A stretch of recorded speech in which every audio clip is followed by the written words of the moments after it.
allez bien, ici on vient du Rayon Studio pour le magnifique Hulk de Thor Ragnarok de Cheiron Studio en un quart. Il est juste énorme.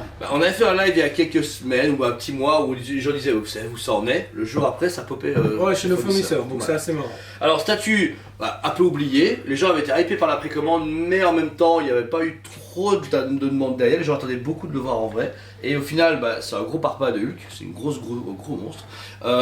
Version MCU, nous on a eu que des versions comics auparavant, celle de Sideshow, celle de XM Studio et celle de Queen. Oui. Voilà, donc c'est théoriquement, en comptant les deux Sideshow, la 5ème Hulk Gladiator, sauf que c'est la première du film. Cool. Alors, ça reste du PF, dans le sens que c'est côté muséum, comme les Captain Ouais, c'est très muséum, on va pas se mentir. Maintenant, comme on en parle en off, peut aller justement avec tous les 1 quart de Cheiron Studio. C'est vrai, ouais. Après, j'ai l'impression qu'elle est un peu petite pour du 1 quart, ou c'est moi qui suis habitué à des gros bouffes pour la le Captain arrivait là. Ouais.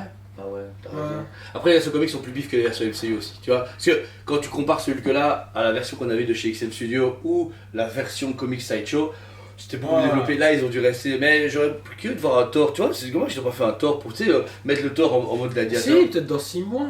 Ou dans 6 ans, ouais. Ou dans 6 ans, ouais. Donc voilà, alors on va commencer sur un visage. Alors j'aurais déjà voulu peut-être 2 têtes différents, même s'il est vraiment très peu décasqué, mais peut-être avoir le choix, ça aurait été cool, mais bon, c'est pas grave. Tête classique, une armure, du coup, enfin un casque armoré avec sa fameuse crinière rouge de Spartiate, tout comme dans le comics, mais en version film. Très beau travail, et le visage est quand même bien fait. Le visage est quand même bien fait. Bon, on retrouve quand même quelques traits de Mark Ruffalo. Le regard est bien aligné, il regarde justement sur le côté. Donc, ouais, c'est gros, nickel. les yeux verts, le petit tatouage blanc, etc. sur le côté de son œil, la bouche, etc. J'aurais juste voulu peut-être un visage justement un peu plus agressif. Tu as 2 visages, un visage normal, un visage genre je vais te bouffer, tu vois. Ça aurait été pas mal parce que là il est. À aucun moment il est aussi calme dans le film. Non. Donc voilà. Mais bon. Surtout c'est la version plus barjo de barjo. C'est ça. Alors ensuite, sur son bras gauche, on a le même style d'armure, donc c'est une grosse plaque, une grosse porte qui lui permet de se protéger des coups, ainsi que toute une armature qui va recouvrir tout son bras. Alors on a un travail de résine très différent, puisque d'abord c'est du métal très foil au-dessus, et puis des pièces en cuir ou en métal, mais qui sont légèrement différentes, des bouts de tissu avec beaucoup de texture, et la peau qu'on peut voir qui se mélange avec une certaine forme de couche, donc ça c'est vraiment cool, ça lui donne beaucoup plus d'importance et ça le rend beaucoup plus réaliste au niveau de la statue, avec des battle damage, des coupures, etc. qui est vraiment cool. Et moi de mon côté, j'ai la magnifique masque qu'il met dans la grosse tête de Thor. Alors elle est cool, elle se repose légèrement sur le socle, malheureusement le produit est un peu dur à mettre, c'est vraiment chiant, pas vous mentir. Il faut bien le poser et mettre avec le bras, la main, etc. Ils n'ont pas très bien pensé de l'ingénierie, mais voilà, elle est cool. Et la masse, eh bien de mon côté, a pas assez battle damage. Elle est classique, mais je m'attendais à un truc un peu plus abîmé, avec un peu plus de noir ou un peu plus de pétage de métal, tu vois, un truc vraiment comme si elle avait tapé à fond dessus. Là, tu vois qu'elle est un peu abîmée parce qu'elle s'est mangée peut-être un mur, mais il n'y a pas. Ouais, il n'y a pas assez de battle damage du tout. De mon côté, on a justement tout ce brassard mauve et en semi-cuir. Donc du coup, le mauve est vraiment représenté avec une texture de tissu vraiment très propre, beaucoup plus épuré, je trouve, que celui justement du bras gauche. C'est assez marrant, très différent. Le travail est vraiment nickel, il n'y a rien à dire. Puis ensuite, on a cette pièce d'armure qui vient au-dessus de la main, bien fait. Manque juste, comme pour la masse et le reste des pièces d'armure, je trouve un léger brush pour dire que c'est un peu plus abîmé parce qu'il a quand même vécu plusieurs combats avant de se retrouver la première fois où on le voit comme ça. Et ensuite, on finit sur un gantelet en simili-cuir avec des bandes de tissu qui passent entre chaque doigt. Vraiment très propre. Et les doigts sont bien représentés, mais on voit que ça a été mis en fonction de pouvoir passer justement cette grosse hache qui est bien travaillée, mais comme pour le marteau, manque ce Weathering qui devrait avoir dessus. Parce qu'elle est vraiment, elle fait trop clean et jouée. Voilà, c'est ça. De toute façon, c'est clairement, et même système Kotobukiya ou Diamond, pour mettre les masses, vous avez un petit truc derrière. Je comprends pas pourquoi pas avoir directement mis dans la main comme XM, Sideshow. Donc... Niveau de la musculature et du thorax, on a vraiment un super beau travail où on peut voir la musculature de Hulk. Alors, pareil, elle a un côté un peu verdâtre, mais un vert un peu bizarre, parce que la texture est un peu bizarre. Moi, j'ai l'impression que c'est un vert cuir. Ouais. Tu vois, même au niveau de la texture de la peau, on est sur une cuirasse, tu vois. Ouais, c'est vrai. C'est assez marrant. Sa peau fait pas peau comme on peut avoir chez d'autres fabricants où ça fait vraiment un effet translucide. Là, ils ont opté pour un côté un peu plus cuir, comme tu dis. des tatouages blancs qui sont cool, qu'on voit qu'ils sont pas à la main, au pochoir, ouais, c'est bien fait, c'est pas Mika qui a pas ça, c'est sûr. Et vers le bas, on a une ceinture de gladiateur avec tous les éléments en cuir qui font vraiment ce côté guerrier, jupette. Pareil, bien texturé, même si la peinture est classique, je m'attendais à plus. Il manque juste un petit brush pour donner un peu plus de vie à la statue. À croire qu'ils y croyaient pas trop à la propre statue, c'est un peu dommage. De devant et derrière, avec des éléments en faux cuir, métal et tout. Bah voilà, il lui donne bien. Et on finit sur les fameuses sandales de Spartiate, puisque là, il faut bien qu'il soit à fond en mode gladiateur. Et c'est cool, le travail des pieds est chouette. C'est du bon Aero Studio. C'est pas les merdes qu'on a déjà eu, ni les trucs exceptionnels qui tuaient.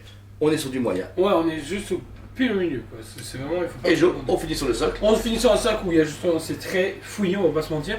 Où on a des plaques à gauche et à droite, une plaque en métal, effet métal juste à l'arrière, et puis plein de gravats. Mais un aérographe n'importe quelle couleur. Ils ont pris tout ce qui restait pour le Hulk, ils l'ont tapé sur le sol. Et puis ensuite vous avez cette grosse galette que j'aime énormément parce que du coup ça rappelle l'arène de Thor Ragnarok. Ouais, sur Sakaar. Ils ont fait un petit broche dessus, ils ont brisé le devant pour montrer que c'est un peu plus vivant et pas juste un socle muséum pour montrer la destruction de Hulk. C'est pas mal, on est en plus à 1380 ans de la statue, donc pour du 1/4 Hulk, c'est dans la tape, parce que surtout qu'on a déjà eu un studio 1/4, genre la Ahsoka que tu détestes et qui est pas... Bon, c'est pas terrible, elle est à 1250 € je pense. Donc, au final, pour du 1/4 Ahsoka et pour 100 € plus cher, t'as Hulk en version 1/4, qui paraît un peu petit mais quand même qui est balèze. C'est pas mal. La limitation de mémoire, on a réussi à capter sur Internet que c'était 200 pièces au monde. Il n'y a pas grand chose comme pièces. Après, c'est comme les autres, c'est comme avec le Faucon, etc. Les précoils Studio 1/4, à part des gros trucs comme Star Wars sur le trône, Vador, etc. En Marvel, c'est plus le coup de cœur. Mais c'est une première fois qu'ils font un Hulk Gladiator en statue. Ouais, parce qu'il n'y a pas eu, il y a eu Koto, mais il y a très longtemps. Ils n'ont jamais fait ça sur comics. Ils ont fait la Hot Toys, et je pense que c'est tout. Ouais, voilà. Donc voilà, c'est la première fois qu'on en a une, et elle est cool parce que les gens la ratent pas. À côté, en plus, à côté des tiers, elle paraît bonne parce que elle est balèze, mais comme c'est du 1/4, ça prouve qu'il est bon, même si bon, le Venom 1/4 XM, il est vachement trop gros. Mais je sais pas, il est quand même chouette. Je trouve que c'est un beau petit coup de cœur ou un beau petit bruit pour les fans de Hulk ou ceux qui veulent un beau personnage de MCU, mais qui a jamais été fait en comme ça, parce qu'ils ont jamais fait pour Endgame. Je trouve qu'il fait le café. Il est cool. Pour moi, il vaut un 9 sur 10, il est chouette. Il est pas assez broché et on voit que la statue a été. Ils ont fait une statue. Ils ont dit, on fait celle-là. Voilà, on la sort, comme ça fait des thunes. Et les gens sont contents. Ils ont pas dit, les gars, il faut qu'on sorte un Hulk qui va écraser le game, tu vois. Ils auraient pu faire soit la mise est cool mais mieux travaillé, ou une version un peu plus dynamique, tu vois, où tu avais au moins un deuxième bras et une deuxième tête où il était comme ça, tu vois, genre plus conquérant. On dirait qu'ils ont juste fait le fainéant, ils ont juste fait le minimum syndical, c'est beau pour ce que c'est, mais c'est pas assez percutant. Et toi, c'est de la merde. Non, franchement, c'est une belle pièce. Juste que pour moi, ça arrive trop tard dans le game actuellement. Ouais. Surtout pour du Marvel Cinematic Universe. Maintenant, ça aurait été une version comique, j'aurais dit, ok, cool, mais c'est juste la 4ème fois qu'on nous le présente. 5ème. Mais beaucoup trop tard. En fait, même actuellement, Marvel est en déclin en produits dérivés parce que les gens ont perdu tout un intérêt. Alors, revenir sur quelque chose qui est sorti il y a peut-être 6 ans maintenant. 2018. Non, 2017. C'était 2018, c'était Avengers Infinity War. Ah ouais, l'année avant. 2017, ouais. Donc, 2017, donc ouais.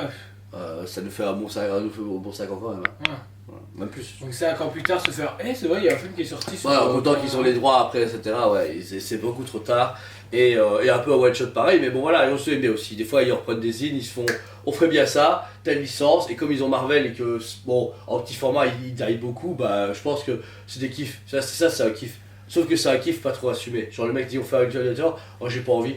Je vais quand même le faire dans mon coin. Il l'a produit tranquille. Ouais, dans l'usine, avec les fonds de résine tranquille, peinard, pour pas trop se faire chier. Donc voilà. Si ça vous intéresse, il nous reste une dernière pièce en magasin et sur le site, comme à chaque fois. Dès que vous la payez, on vous l'envoie, ou si vous la payez en plusieurs fois, c'est tout à fait possible.